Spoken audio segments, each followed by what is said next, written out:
Are you approved unto God?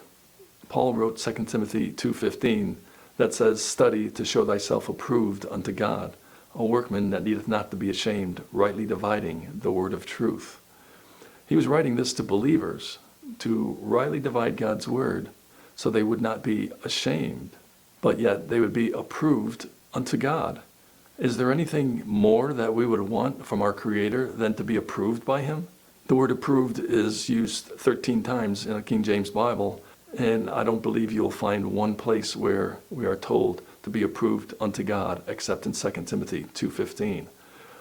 And how do we do that? How do we get that approval? It's one, that we have to be a workman, and by that we have to study. And studying, no, it's not easy. I never liked to study when I was in school for the most part, unless I had interest in it. The math and sciences, I was interested. If we want to be approved of God, we must rightly divide God's word.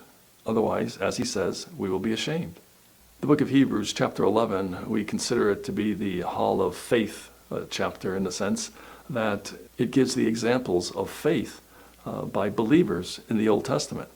Let's read it. Verse 16 says, "But now they," those that believed, that trusted God, "but now they desired a better country, that is, an heavenly.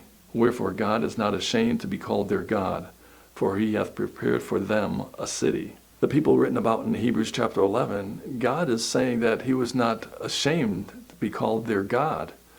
That is awesome. In 2 Timothy 2:15, we don't want to be ashamed unto God if we don't rightly divide his word. All important, all important. Do you want to be approved of God, or do you want to be ashamed? The verse tells us it's a factor of whether you study God's word rightly divided or not.